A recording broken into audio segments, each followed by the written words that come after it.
What's up, everybody? Welcome to E3 2018 Dense Pixels.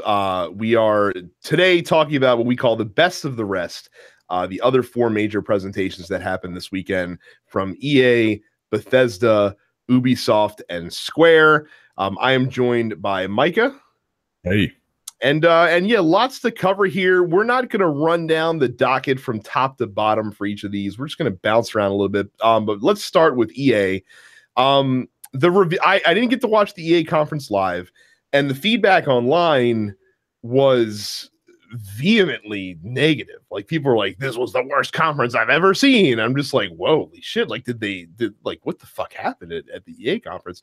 And then when I went back and watched it, I'm just like, oh, it's exactly what I expected from the EA press event. Yeah. Every year.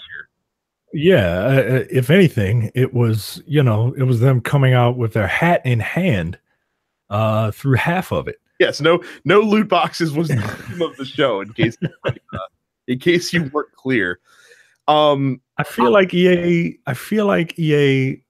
does the same conference every year, so I don't know why people were surprised or not surprised. Like, they do the same conference every year. I feel like in the same order, and then it usually ends with like their big marquee game. Well, you know what's funny is that they the same mistakes. They make the same mistakes every year. They spend way too much time on shit that nobody gives a fuck about, and they do these like cute little like interludes that don't really give you any information. And they show trailers and shit, but there wasn't a ton of gameplay shown. Like, it's the same EA conference you've seen every time. Of course, you and I though are both here for Anthem. That's really the whole reason that we are tuning into this thing. We want to check out Anthem. We want to see if it's good. We did get the most information on Anthem than we have gotten to this point in this presentation. They kind of laid out the framework for the game as far as what the game is going to be. So here's the stuff they mentioned. They wanted to make sure that there was a robust system in place for single player. We'll talk about what they're doing with that in a second here. They talk about desiring to add story to the game over time, which, being BioWare, doesn't surprise me whatsoever. The game is your little Iron Man suit is called your Javelin. There's going to be 4 different types, and what's cool is that you're not going to be locked into place with one from the beginning of the game onward, nor will you have to roll multiple characters like you do in Destiny. Apparently, you'll be able to switch between these 4 suits in between missions at your whim.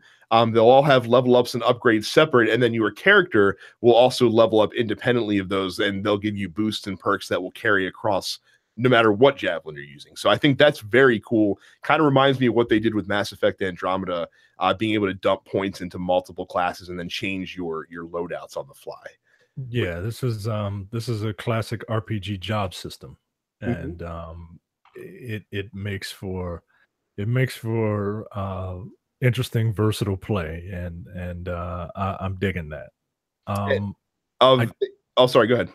I just don't know what I don't know what to make of this, but I'm still like excited for it, and I don't know why. Like, everyone that I've seen that has played the demo, and they love it, and I don't know. But I'm super excited for it. Yeah, it's weird because so the one thing that BioWare, I don't think they get enough credit for combat in their games. Because their combat, while it's not always the most technically sound combat system, it's always fun.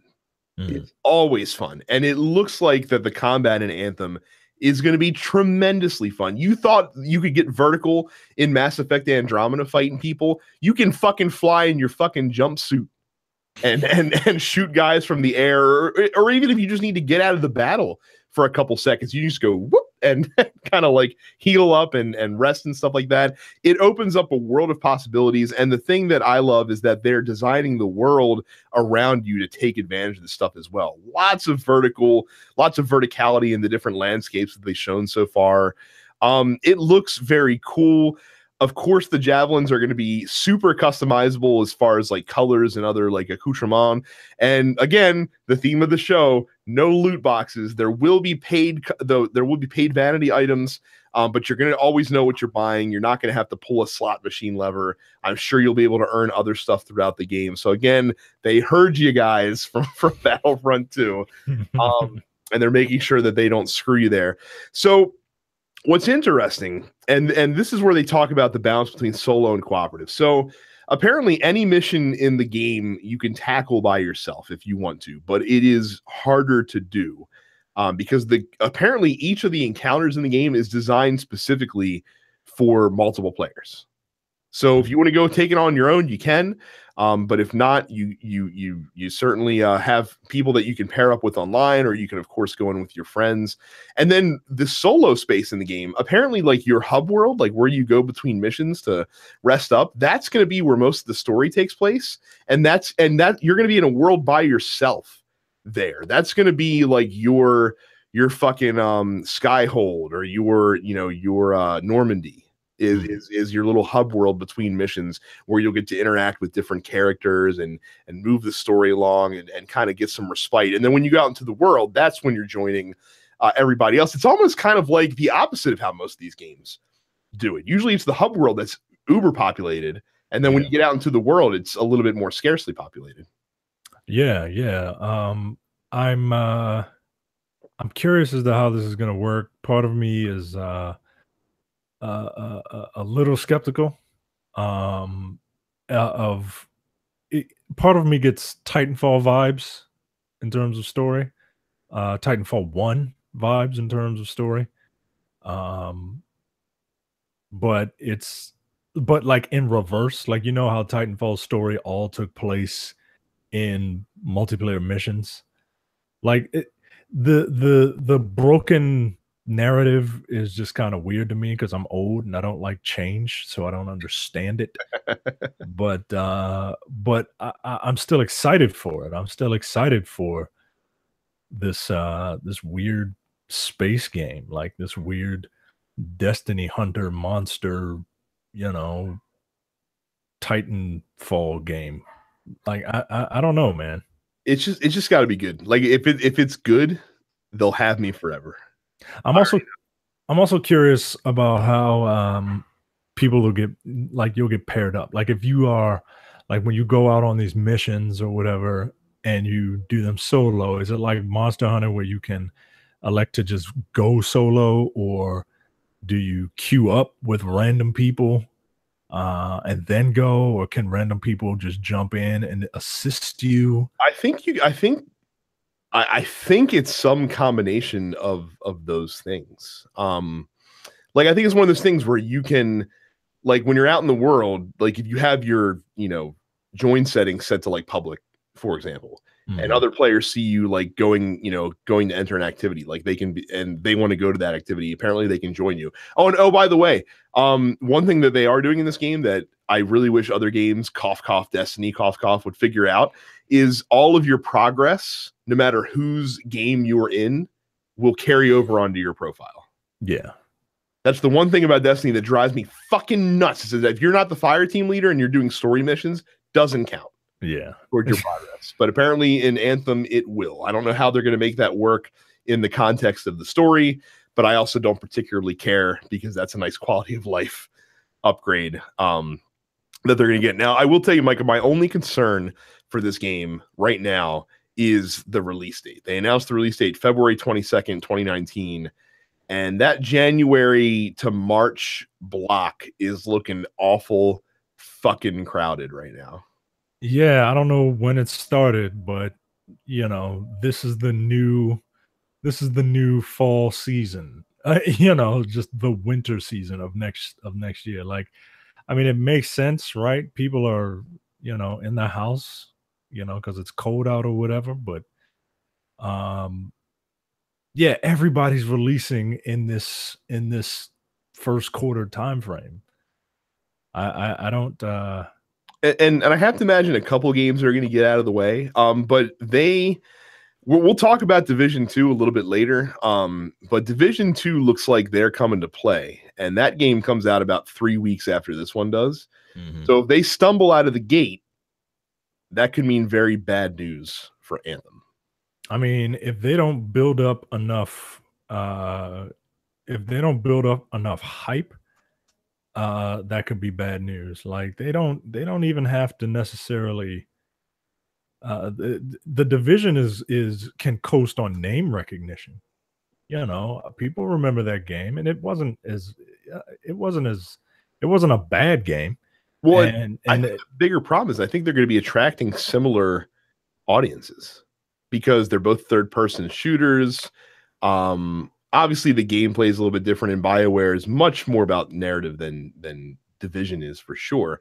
But you also have to remember too, Destiny is going to be probably dropping one of those like smaller expansion drops around this time. I have to imagine because they're not going to want to lose market share to that. So this, this games as service shooter field is getting awful crowded, and I just hope that Anthem's not too late to the party to get shut out. But I think the one advantage they do have is that they're bringing something different to the table than all the other ones are. For sure. Yeah, let's hope so, man. I don't want any ill will from Mass Effect to tarnish, what this game could potentially be, but I see people doing that also. Yeah, let's hope not though. So yeah, but Anthem, I liked what I saw. I'm looking forward to seeing more, and I can't wait to get my hands on it in 2.5 months. There you go. So wait for that impressions to come along at some point. So what else did EA talk about here? So Star Wars Battlefront 2, they're adding Clone Wars content. General Grievous, Obi-Wan Kenobi, Count Dooku, and Anakin Skywalker are all coming to the game later this year. Battlefield 5, they announced that they are doing their own version of Battle Royale because of course they are. Right. But from what they said, it doesn't seem like it's going to be available when the game launches. So that's a thing. Respawn was sitting in Vince Zampella was sitting in the crowd and announced that the name of their Star Wars game that they're making is Star Wars Jedi Fallen Order. It's coming out next holiday season, 2019. It takes place between episodes 3 and 4 in the Star Wars universe, and that's all we know for right now. Yeah, I mean, all right. So bit of a waste, but for FIFA 19, FIFA's finally getting the Champions League, which they should have had for years and years and years now. But for some reason, Champions League decided to give their license to Pro Evolution Soccer for the longest time. I don't know why. And apparently it's not only is it going to be available in like season mode where you would expect to see it, but they will have Champions League content available across all FIFA game modes, including Ultimate Team. So we'll have to wait and see what that looks like. A couple indie stuff that they announced. Unravel 2 is available right now. The most nervous presenter in E3 history was much more comfortable this year. That was nice to see. And apparently with this, the hook with this one is that there are 2 characters all the time on screen, and you can play this game cooperatively as well. Unravel was fine, probably deserving of a sequel. Yeah, somebody was really excited when it was announced that you could play Unraveled right now. He orgasmed. Oh my god! Like, all right.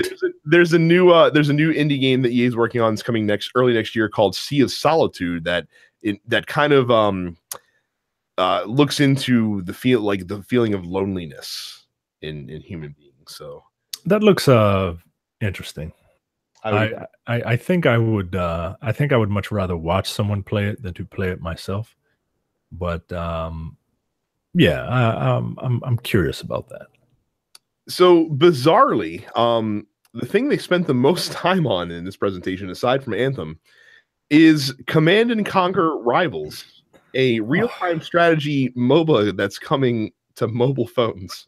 Man, you want to know what's a big waste of time? Watching 2 people play a phone game, like a full match. A full match. It took like 10 minutes. Oh my god! They had shoutcasting and everything. Yeah, and I said to myself, you can't possibly be spending this much time on Command and Conquer Rivals. And so I tapped like the fast forward button on my YouTube stream like 5 or 6 times and it skips 30 seconds a clip. I'm like, surely this will get past it. It was still going. Yeah, man. Like 4 minutes. I'm just like, what the fuck? They played a full match. That baffled me. Like, okay, I get it, but they could have announced the game and been like, stay tuned for after our presentation to see more of it. And they could have shown it in the after part. Right. And they had the nerve to not even announce the game before they started playing. It's just like, yes, hey, here's this guy, and he's a famous mobile game player. We're getting real lenient with what we're calling famous. And here's another famous mobile game player, and they're going to play a match. And then 10 minutes later, what you just saw was Command and Conquer. Like, all right, well, you could have said that to begin with, and then you might have garnered a little more goodwill with me. But right, nobody's mind was blown watching that gameplay happen without understanding what it was. Like, all right. And then the last thing that EA talked about during their presentation, they're rolling out a service called Origin Access Premier, which seems like a PC and mobile focused expansion of what they kind of do with the EA Pass that they have on Xbox right now. It's going to be a subscription service that grants access to new EA games and the games that they put in their EA Vault. They haven't announced pricing details yet, but it seems like that they're looking at the success that Xbox Games Pass is currently experiencing, and they're looking to get into that market as well. All right. So like I said, EA presentation, it is exactly what I thought it would be. And no more, no less. So. Yeah, no surprises, no true disappointments. And it was a pretty standard press conference. Yep. Bethesda was Sunday nights, and Bethesda in the past couple of years, they've really become the must-see conference of the smaller fishes, I think, so far, because they always have a lot of cool shit to announce at their presentation. I must point out that when Pete Hines walked on stage, he was wearing a Washington Capitals Stanley Cup Champions t-shirt underneath of his sport coat, which I appreciate. Thank you for representing Pete Hines. I like it. Of course, the big news, the reason that everyone was super excited to be there, that they wanted to learn more about the game, they wanted to learn more about, was Fallout 76, which they had just teased the announcement of weeks prior. So, but Todd Howard was tasked with the job of going out there and literally explaining what this game was, because they had been very coy about what the game was going to be. And rumors were swirling around the internet as to what this Fallout game was going to be just 3 years after Fallout 4.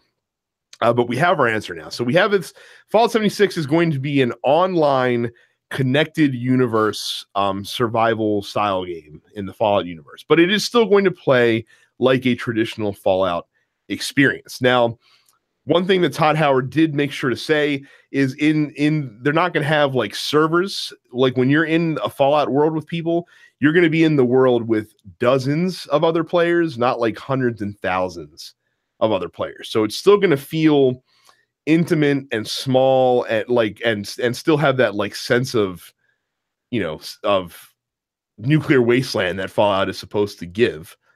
The map in the game is 4 times the size of the map in Fallout 4. And if you look at the locations that are in the game, obviously not to scale, but it basically encompasses the entire state of West Virginia. Mm-hmm. It's where it's taking place. Which is pretty impressive. Whenever I hear like, oh, well, this map is huge, and then your game takes place in a wasteland, I'm like, all right, well, if it's huge and there's nothing in it, then that's not impressive to me. But no, this is a pretty packed world. It's very detailed. Look, I'm not a huge Bethesda is always weird for me because their games, I'm never big into their games, but when I do play their games, I tend to enjoy them. Fallout 4 was the only Fallout that I've completed. And I'm with you. Like Bethesda is one of those. It's not one of those companies. Sorry, it's the company that I have such an appreciation for the work they do, and I have such an appreciation for the games they make, but for some reason they just don't grab me. And I've tried. Like I put like 10 or 15 hours into Fallout 3, and I put like 30 to 40 hours into fucking Skyrim. Yeah. And I just couldn't get into it. I just couldn't get into it. And it frustrates me because I know these games are great. Yeah, like what am I missing, right? And I think a lot of it is just their settings. Like I don't really care for the post-apocalypse, which is what Rage is. I don't care for the post-apocalypse circa 1950, which is what Fallout is. I don't really care for their brand of swords and sorcery, which is what the Elder Scrolls is. I just don't. They don't necessarily click with me, but and I don't think I'll be buying Fallout 76. Like I appreciate. Todd Howard was on here up on stage for a half an hour talking about how great this game is. And I appreciate that. I really do, man, because it gave me insight as to what this new Fallout is going to be. And it helped me decide that I don't think I'm going to buy it.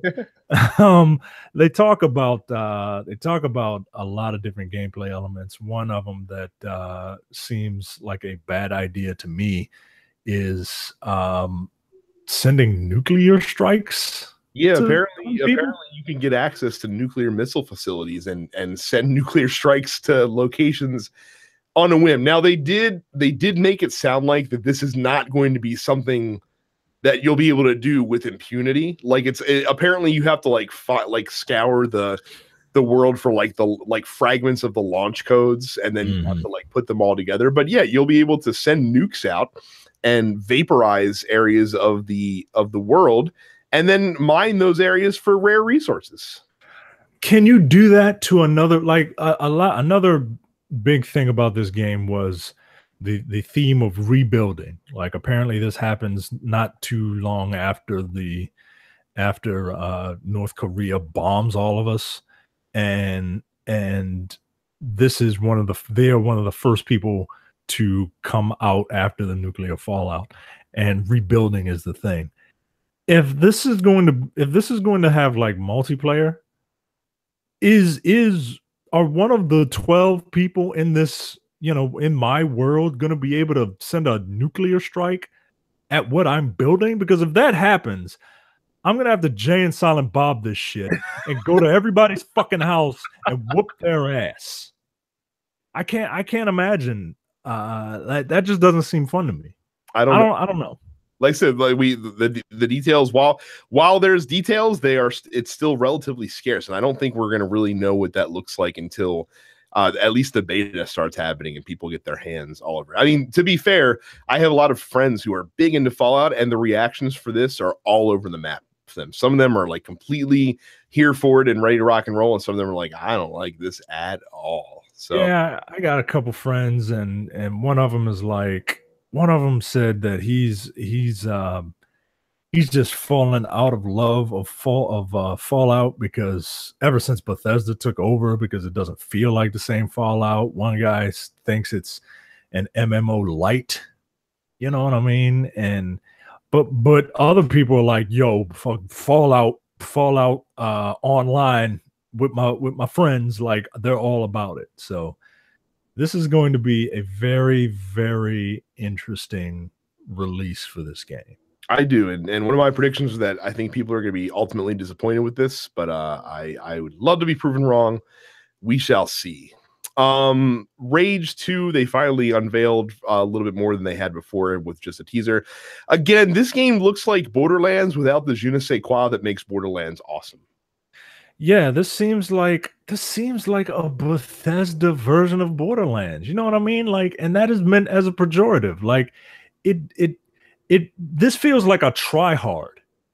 I agree. And the thing about Borderlands is there's not one element of Borderlands that makes it awesome. It's the homogenization of all of the little quirks that it has between the art style and the humor and the sheer amount of guns and the fact that there's more guns and like the unique locales and enemies and stuff like that.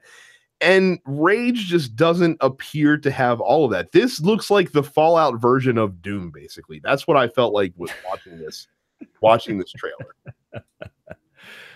Yeah, I'm not.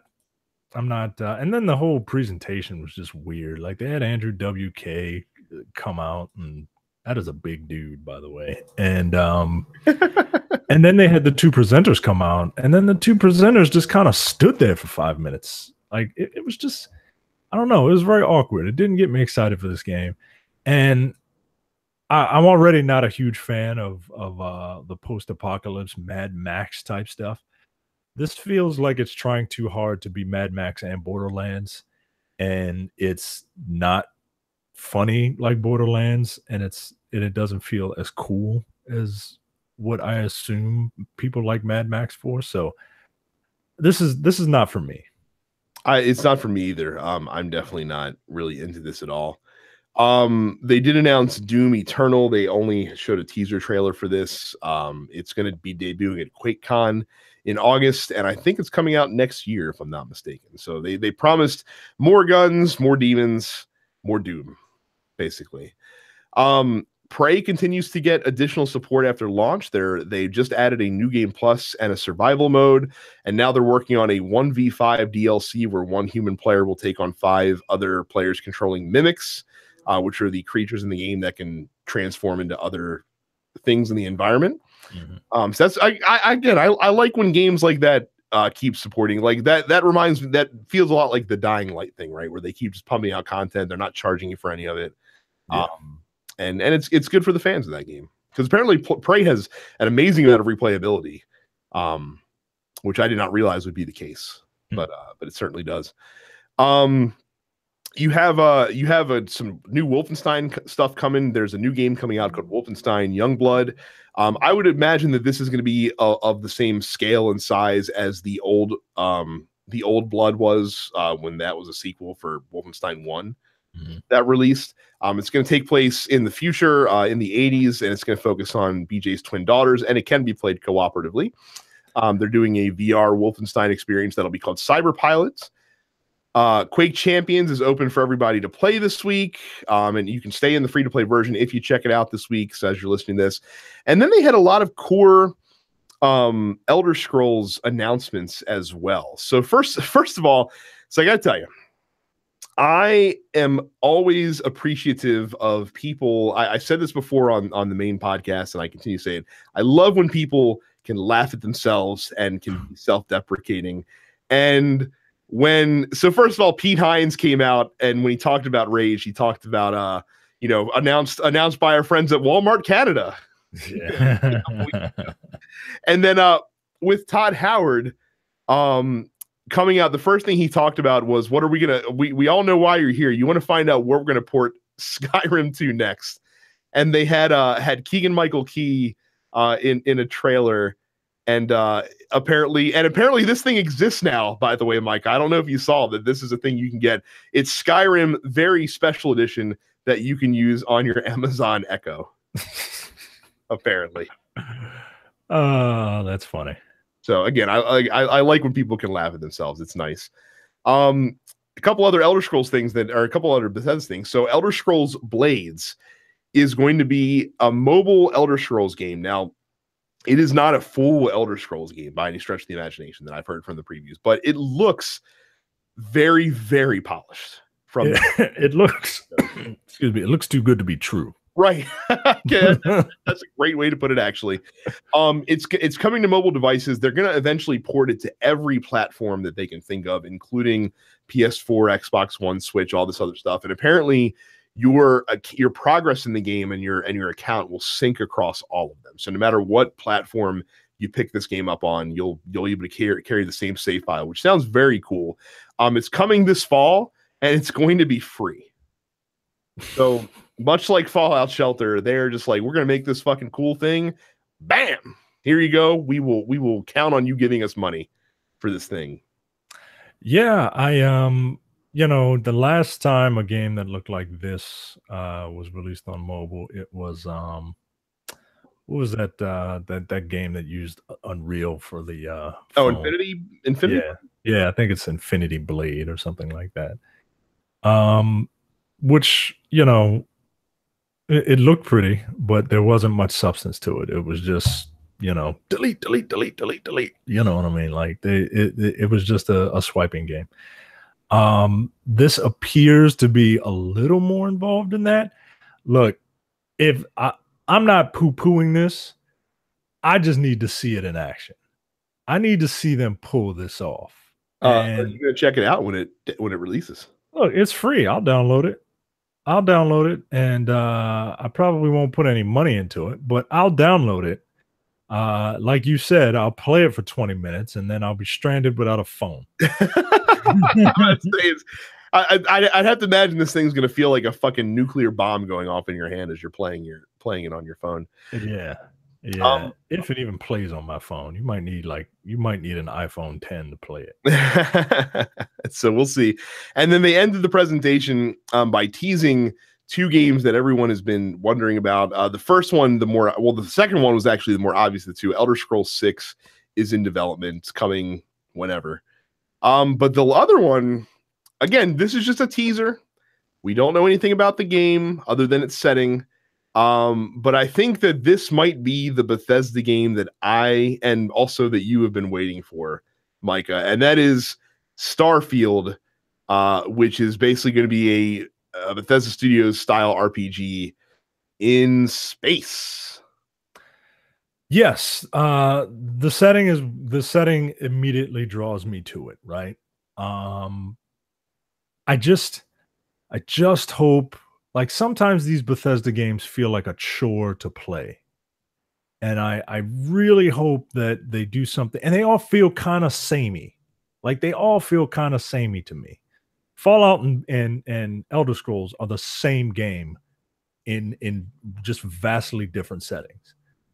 I don't want Starfield to be the third setting on this game that feels the same. You know what I mean? Like I can pick up anything. I could be over encumbered.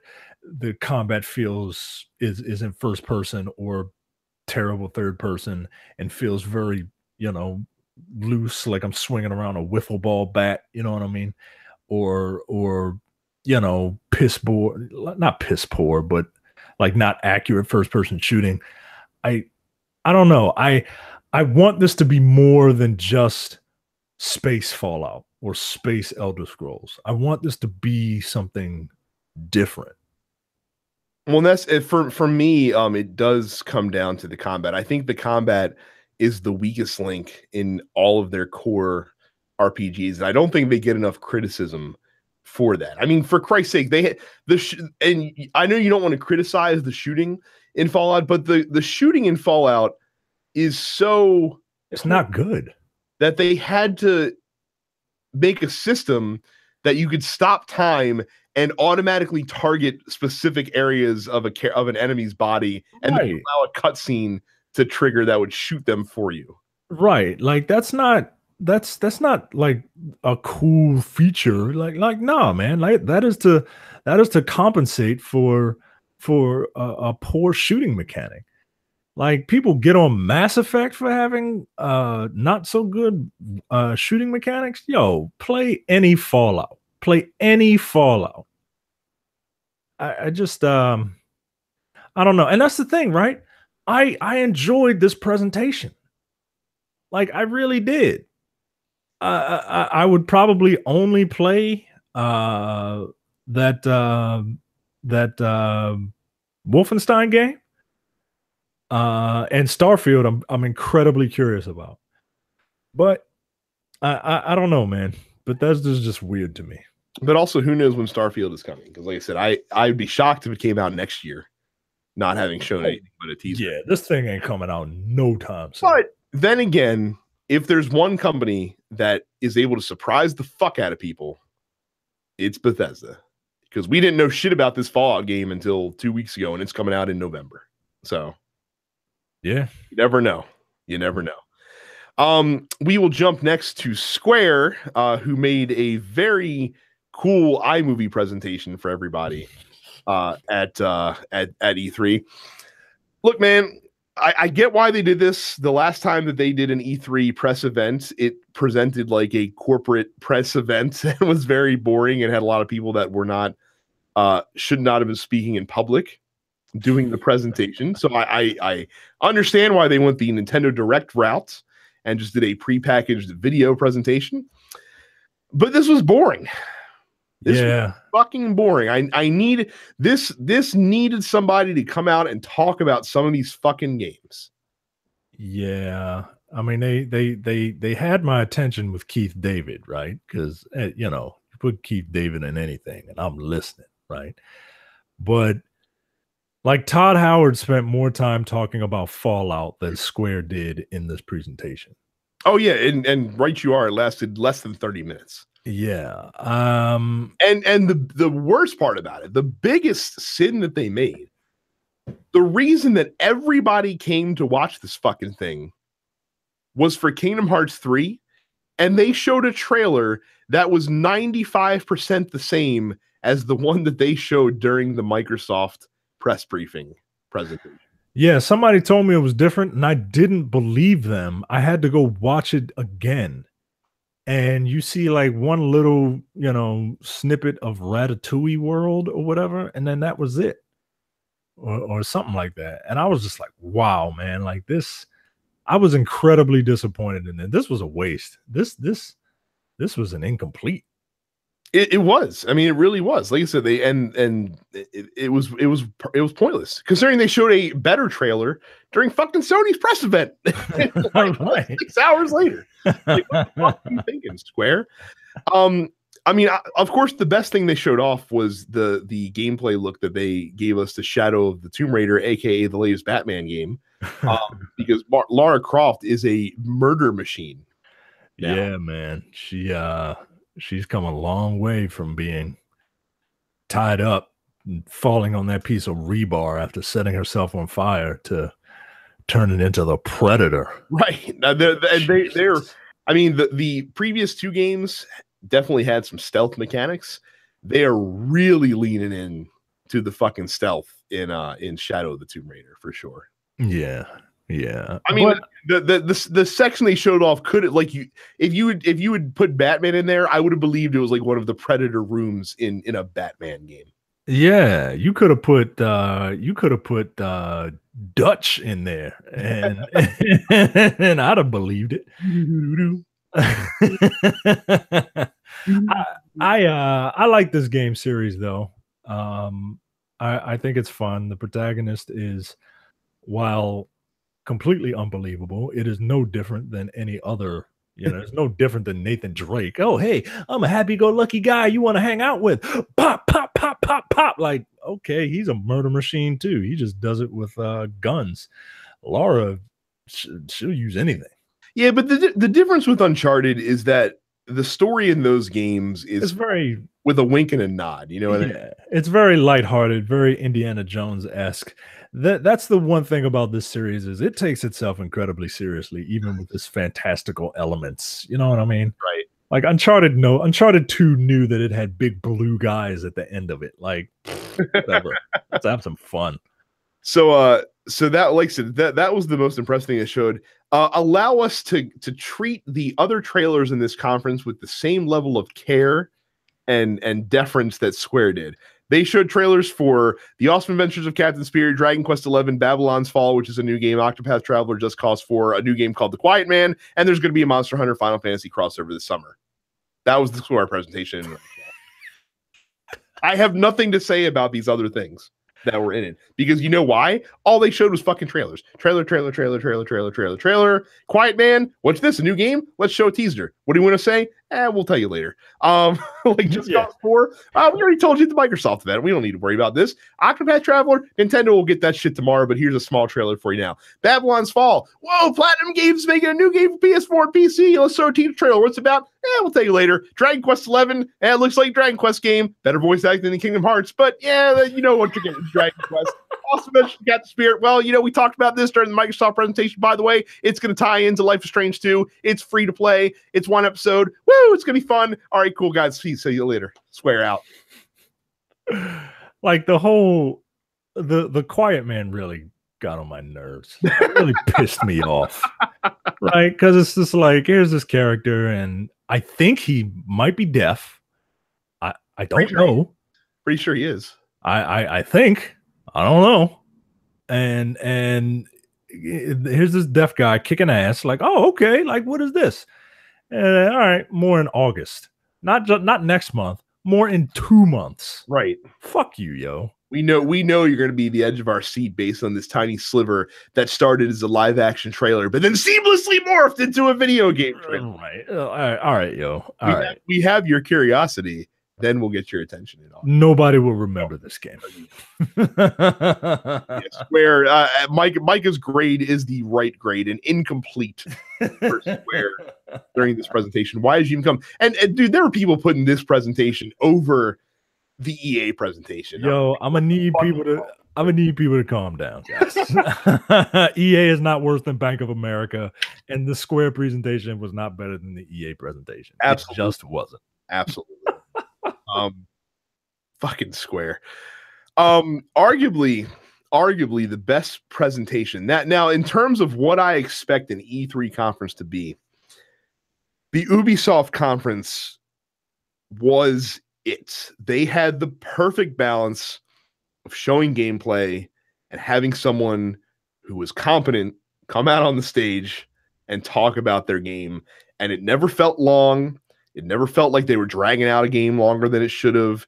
They spent the right amount of time on the right games. They showed you what you needed to see.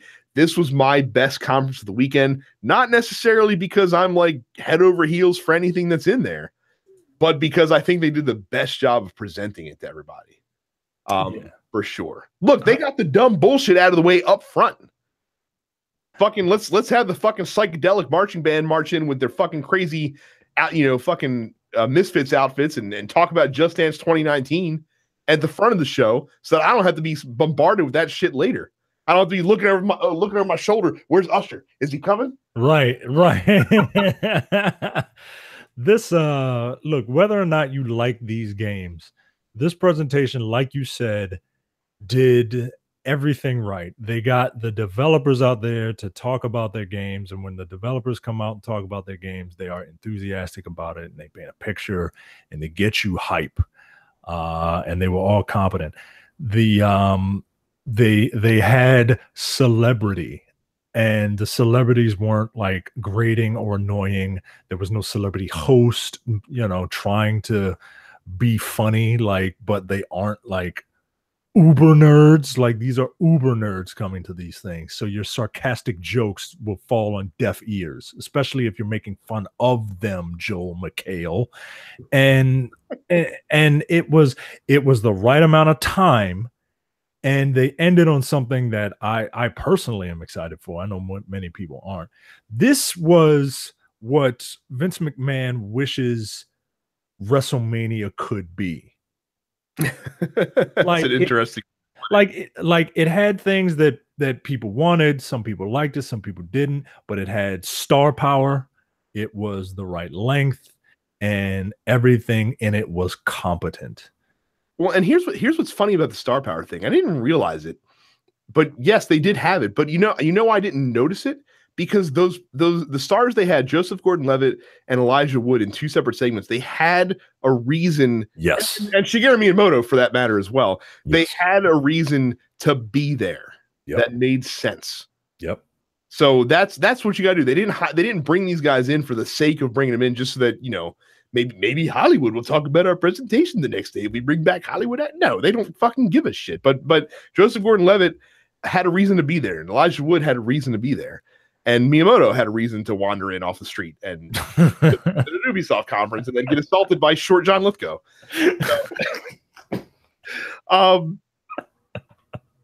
mean, look, we'll talk about Assassin's Creed first, because I know that's the thing that you are most excited about that you saw at this presentation. Yes. Look, everyone knows I complain about these games a lot, but I am a sucker for them. and all you need to do is bring an interesting time period in, and I will play it.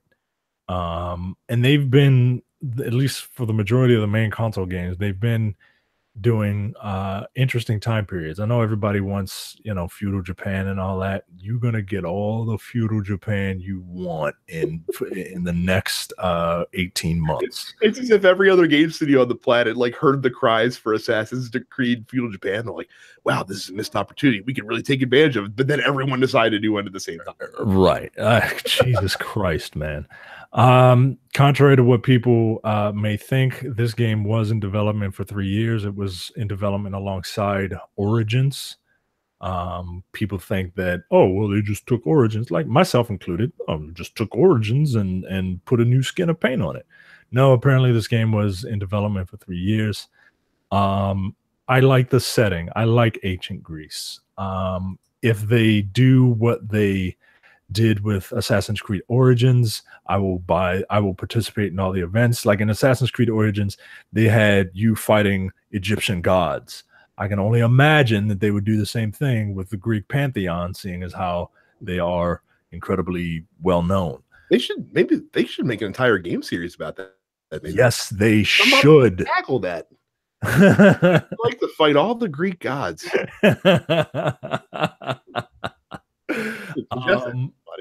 They made a big deal about you being able to choose your gender. You can either be a dude.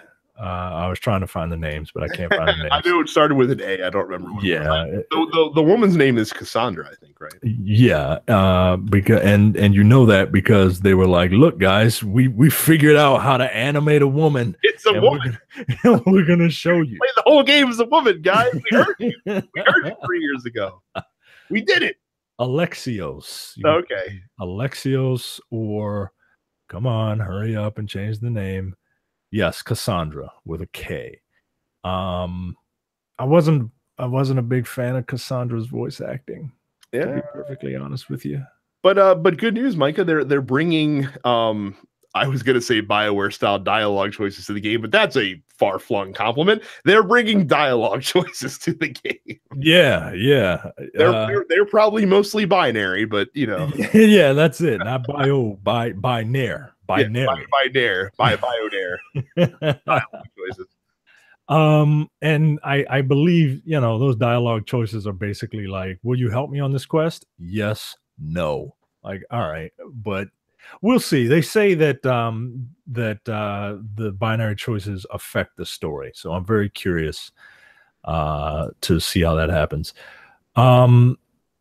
Gameplay looks incredibly similar to Assassin's Creed Origins, which that's what we expect, and probably an issue, honestly. Right. It doesn't necessarily.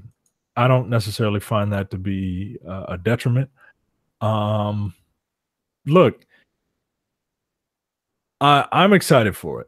I totally understand if people are not.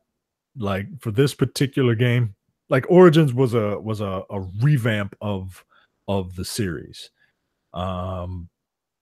This is an iteration of it, and probably not even like a very forward-thinking iteration, but it'll probably be the Brotherhood to Origins, right. Assassin's Creed 2. Right. And guess what? Brotherhood is better than Assassin's Creed 2. Best game in the series. Right. It's like it's my favorite Assassin's Creed game. So if this is the Brotherhood to Origins, then I will be a very, very happy person.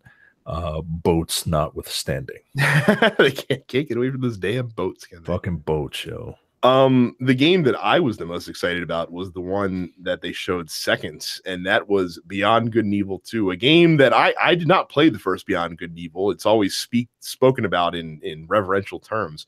Right. There is not a game that I have ever seen that has nailed the tone and aesthetic that they are striving for more than this game has in the very little bit that they've shown so far. Yo, I am 100% into this. Like if this was a series, I would binge watch it. I get like all these weird characters have so much personality, and I am just and it's a space opera. Like, yo, come on, man. I'm super duper excited for this, as were the two presenters, because, and I know this for a fact because you heard them because their mics were still on They were. after after they left the stage, which was amusing and not the only time that that happened. No, WCW production values for the win. They did reveal, I don't know if they revealed this before. This is going to be an action role-playing game that you can play either alone or cooperatively. So that's very cool. But yeah, it just looks like they're taking their own riff on Star Wars, basically. That's kind of like what they're doing here. And I'm here for it, man, because like I said, Star Wars really hasn't been blowing my skirt up lately, especially in the video game space. Yeah. So if you can give me that kind of a world, but that's actually a really good game, I'm absolutely here for it. We talked about Joseph Gordon-Levitt. His company Hit Record is partnering with them because they are collaborating with people with their fans of the game for original songs and artwork that will be featured in the game, which I think is also really cool, actually, because this is one of those games that would not have been made probably if not for its most ardent fans. Yeah. Kind of beaten on the door, because Beyond Good and Evil was a cult classic in the most sense of the word cult, because it is not a game that many people have played. I'm sure a lot of people will lie about that and say that they did, even when they didn't. Right. But it is a very under the radar game, but it is apparently beloved by the people who do love it, and they're very excited. And this looks like it's going to be really cool. Again, there's still a long way to go before this game actually comes out, and there's a lot more to see. But what they've shown so far is definitely whetting everybody's appetite. Yeah, I think it's very easy to be cynical about the Hit Record aspect of this, where it's like, oh, your game isn't finished, you want us to, you want us to make your game for you. But nah, man, you can't look at it like that. You got to look at it as, what if you love something so much that they let you be a part of it? Like, I'm sorry, man. Like, this is touching. You know what I mean? Like, the fact that this game is made, like, you could see the people on stage are so ecstatic about it. Like, you can tell that these people really love their job, and I want this game to do very, very well. So all you people, like you said, who have claimed to have played the first game, you better play this game. I'm pretty sure they will, for sure. Starlink is a game they first talked about last year that is a Toys to Life game. The rumor was that they were dropping the Toys to Life part, and that did not come to fruition. They're still kind of going full speed ahead with that, despite the fact that that market pretty much doesn't exist anymore. So that's a little scary. But they did announce that Fox McCloud is going to be in it. So presenting for the second straight year, giving the developer that developed an Ubisoft game crying on stage thanks to meeting Shigeru Miyamoto and working with him, as they did with Mario and Rabbids last year. That dude was like, Star Fox was one of my first like 3. I'm like, yo, really? That poor son of a bitch. It's a wonder he's stuck with video games after that. They showed a teaser from a psychological thriller called Transference that's being worked on in part with Elijah Wood and his movie studio company, that will also be available in VR. So a little bit of a tease there. For Honor and Rainbow Six are getting more content for their games as well. There's a new Trials game coming out in February called Trials Rising that has real world inspired locations. And did the first Trials game have like actual races as well? Not that I know of, but I only played Trials just to kind of fuck around. Me too, and I'm not very good at it, so I didn't continue playing it. Right. Division 2 showed some gameplay. Actually, no, they didn't show gameplay, did they? They showed a trailer and they talked a lot about it. Don't think I didn't see that one of those enemy combatants walking around DC was wearing a bright red hat. Ubisoft. I'm picking up what you're putting down. So a couple things that they noticed that they mentioned of note for Division 2. The additional downloadable content, at least for the first year, will be free. So all the content drops they put out are not going to cost anything. I'm sure that when they do the year 2 content drop, that'll probably be a paid expansion, but a lot of free content coming for Division 2. Players get to pick their specialization or their class, for lack of a better term, after the campaign, which I don't think I've ever seen before in a game like this.